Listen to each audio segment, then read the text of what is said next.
Guys, welcome back to my channel for a new vlog. So आज मैं आप लोगों से शेयर करने वाली हूँ my journey from Kochi to Toronto. But आगे बढ़ने से पहले it would be wonderful if you like, share and subscribe to my channel.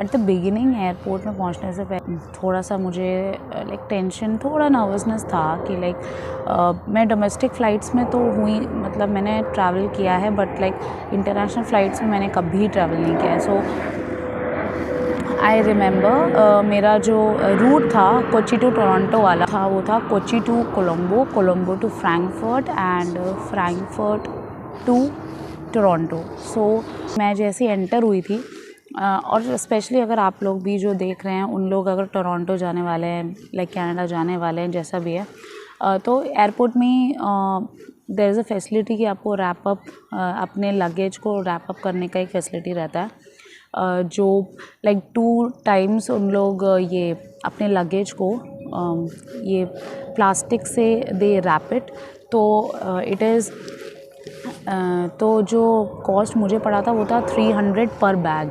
So that is one thing that you can do, because उसकी क्या होता है, नॉर्मली बैग्स कैसे तरीके से फेंका जाता है।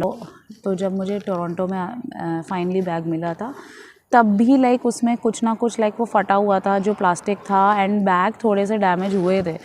सो आई वुड एक्चुअली सजेस्ट जो आने वाले हैं कनाडा और टोरंटो आएंगे, टोरंटो या तो कहीं पे भी, प्लीज़ वो पैकेजिंग जो है, वो जो रैप वो करते हैं वो ले लेना। It is beneficial. नहीं तो और क्या पता शायद जिप ही टूट जाए, क्योंकि वो इतना इंटैक्ट था वो पैकेजिंग के साथ, तो कुछ हुआ नहीं। सो या दैट इज़ वो हेल्पफुल था। जब मैं चेक इन के लिए गई थी तो उस टाइम पे they asked me for the arrive can. अगर आप कनाडा आ रहे हो तो आपको एक अराइव कैन रिसीप्ट जो है वो विद इन 72 आवर्स में आपको वो फिल करना रहता है। आपकी जब भी फ़्लाइट है उसके 72 आवर्स के विद इन आपको वो फॉर्म भर के आपको उसका एक रिसीप्ट, ऑनलाइन रिसीप्ट मिलता है। वो आप फिर आपको एयरपोर्ट में दिखाना पड़ता है, एंड ऑनलाइन टिकट पूछा जाता है, एंड यस द पासपोर्ट तो स्टार्टिंग में ही आपसे पूछ लेंगे जैसे आप एयरपोर्ट एंटर करते हो। Then you can go for the security check. Frankfurt में मेरा जो लाइक फ़्लाइट लैंड करने वाला था वो टर्मिनल 2 में लैंड करने वाला था, एंड मुझे जो टोरंटो के लिए फ्रैंकफर्ट टू टोरंटो वाली जो फ़्लाइट मुझे लेनी थी वो टर्मिनल 1 से लेनी थी। तो मुझे थोड़ा सा स्ट्रेस था कि लाइक टर्मिनल 2 से टर्मिनल 1 जाने के लिए मुझे लाइक स्काईलाइन मैंने थोड़ा पता तो किया था, but yes I was a little bit nervous. मैं वहाँ पहुँची तो I got a friend and name was Archana. मैं उससे मिली, एंड हम लोग को पता चला कि यस हम लोग साथ में ही ट्रैवल कर रहे हैं till Frankfurt. We had a really nice time. When I asked her तो मुझे पता चला कि she is in Mississauga, and मैं ब्रैम्पटन में, तो ज़्यादा दूर भी नहीं है, हम लोग कभी भी लाइक मिल भी सकते हैं। We are in touch. So फिर वही है जो हम लोग का जो एयरलाइंस था, मेरा जो एयरलाइंस था वो था श्रीलंकन एयरवेज। ऑनेस्टली मुझे आई वुड सजेस्ट जो भी अगर श्रीलंकन एयरवेज ले रहा है, प्लीज़, आई डोंट नो, पता नहीं, मेरे को बिल्कुल पसंद नहीं आया था उनका। मुझे श्रीलंकन एयरवेज़ का लाइक सर्विस वो सब ठीक था, बट खाना मुझे पर्सनली ऑनेस्टली मुझे पसंद नहीं आया। मुझे जो मसाले थे, because I had to eat it and I can not starve, तो मैंने खा लिया था। और मुझे याद है कि एक scrambled egg, specially scrambled eggs अगर आपको ऑप्शन में आ रहा है तो प्लीज़ मत लेना, बिकॉज इट इज़ मैंने तो छोड़ ही दिया था, खा ही नहीं पाए थे, like it was that bad. वो स्क्रैम्बल्ड एग्स था ही नहीं पहली बार।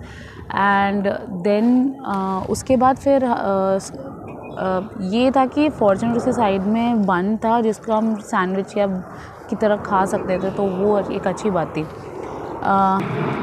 तो उसके बाद जो मेरी फ़्लाइट थी Frankfurt to Toronto, actually reschedule हुआ था। पहले मैं एयर कनाडा के साथ ट्रैवल कर रही थी, बट देन वो चेंज होके फिर मैं लुफ्तांजा वाली फ़्लाइट से गई थी। सो उसका खाना वॉज अच्छा था। देन मेरे साथ एक स्टूडेंट था, तो वो उसने भी, हम तीनों ने, मैं, अर्चना और उसका नाम निजिन था, तो हम लोग तीनों ने मिलके ये पूरा फाइंड आउट किया, थोड़ा सा किया, क्योंकि जहाँ तक याद है 5 घंटे का डिफरेंस था फ्रॉम वो वाली फ़्लाइट जो हमारी कोलंबो टू फ्रैंकफर्ट थी। जैसे ही वो लैंड हुई उसके बाद हमारे पास शायद करीबन 4 या 5 घंटे थे। बट ट्रस्ट मी, जब तक हमारा, क्योंकि रीस्केड्यूल हुआ था और हमको फिर से बोर्ड करना था, तो तब भी हम लोग को, मतलब 5 घंटे का मैं जो बोल रही हूँ, वही 5 घंटे या 4 घंटे के बाद हमारा जो नेक्स्ट फ़्लाइट थी वो लाइक टेक ऑफ करने वाली थी। तो तब उसके बाद भी आई रिमेंबर फ्रैंकफर्ट का जो एयरपोर्ट था, वहाँ पे जब बोर्डिंग टाइम हो रहा था, बोर्डिंग टाइम के लिए लाइक हम लोग जब जा रहे थे, फ़्लाइट के अंदर घुस रहे, तो उसके जस्ट पहले हम लोग को सीट नंबर मिल रहा था। मुझे लग रहा था, क्योंकि इसके पहले मेरी जो फ़्लाइट थी एयर कैनेडा के साथ, उसमें फ्रैंकफर्ट पहुंचने के बाद नेक्स्ट फ़्लाइट लेने के लिए मेरे पास मुश्किल से 1 घंटा था। क्योंकि रीस्केड्यूल हो गया, इस वजह से मैं वो फ़्लाइट को कैच कर पाई या तो मैं ले पाई, बट अदरवाइज़ ये नहीं हो पाता। सीरियसली पहली वाली अगर फ़्लाइट मेरी होती तो शायद मैं छूट जाती मेरी फ़्लाइट, बट क्योंकि वो रीस्केड्यूल हो गई थी कुछ वजह से, तो उस वजह से हम लोग तीनों, लाइक हम लोगों ने अपनी अपनी फ़्लाइट्स हम लोगों ने बोर्ड की और हम लोग फाइनली टोरंटो पहुंच गए। जब हम फाइनली टोरंटो पहुंचते हैं तो डायरेक्टली वहाँ पे लिखे रहते हैं अराइवल्स, जो भी हैं, जो उसका साइन रहता है, आपको वो लीड करता है, साइन के थ्रू आप जा सकते हो अराइवल कहाँ है। तो एक बहुत बड़ी लाइन मुझे दिखाई दी थी। उस बहुत बड़ी लाइन में लाइक ऑटोमेटेड एक मशीन थी जिसमें आपको आपके कुछ डिटेल्स आपको भरने थे। तो वो बहुत जल्दी हो भी रहा था, ऐसा लाइन बड़ी थी, but then to it was happening, मतलब बहुत स्पीड में हो रहा था। सब लोग जल्दी जल्दी अपने भर रहे थे और एक रिसीट मिलता है आपको। वो रिसीट आपको थोड़ा सा और आप आगे जाओगे तो जो ऑफिसर्स रहेंगे वो आपको वो रिसीट मांगेंगे। वो रिसीट देने के बाद आपके पासपोर्ट पे एक ग्रीन कलर का स्टैम्प या तो एक स्टैम्प लगता है, तो वो पासपोर्ट लेके आप आगे फिर जा सकते हो और फिर एक लाइन में खड़े रहते हैं। एंड फिर जब आप उस लाइन में खड़े रहते हो तो कुछ ऑफिसर्स आपसे पूछेंगे कि आपका स्टूडेंट वीज़ा का आपके पास जो फॉर्म है वो है या पीआर का है, तो वो दोनों को ही अलग कर देते हैं। पहले स्टूडेंट वीज़ा वाले उनको अलग कर देते, भेज देते हैं, और पीआर वाले जो लोग हैं उनको अलग कर देते हैं। तो मैं जब पीआर वाले में थी तो मेरे को भी अलग कर दिया था। एंड हम लोग अलग जाके हम लोग की एक अलग लाइन थी। तो जैसे ही मेरा टर्न आया था तो उनने मुझसे जो चीज़ें पूछी थी वो था मेरा पासपोर्ट, COPR दोनों, जो IRCC का कॉपी था और जो क्लाइंट कॉपी था वो दोनों ही मांगा था। उसमें मैंने साइन किया 3 जगह, दोनों पेपर्स में मैंने साइन किया था। फिर उसके बाद मुझसे मेरा एड्रेस पूछा गया था और फिर उन्होंने मुझसे पूछा था कि कोई क्रिमिनल ऑफेंस मैंने किया है या नहीं किया है। एंड एक और क्वेश्चन पूछा था like where am I staying and whether it is like whether I am staying in Airbnb या अपने फ्रेंड्स के साथ। तो येस, यही सब चीज़ें थे। और उनने येस मेरा फ़्लाइट का नंबर क्या था, तो ये चीज़ें बस उनने मुझसे पूछी थी। प्रूफ ऑफ फंड्स कितना है, like how much money I am carrying, और वो पूछा था। सो दैट्स इट, इतना हुआ। और उन्होंने मुझे पासपोर्ट और क्लाइंट कॉपी वापस कर दिया। एंड एड्रेस मैंने एक्चुअली में एक चीज़ की थी कि मैंने एड्रेस पहले से एक प्रिंट करके निकाल लिया, तो मैंने वही डायरेक्ट दे दिया। नहीं तो फिर आपके पास वो नहीं है तो आपको लिख के देना पड़ेगा। तो इट्स ऑलवेज़ बेटर कि आपके पास ऑलरेडी प्रिंटेड अगर हो तो आप वो दे सकते हो उनको।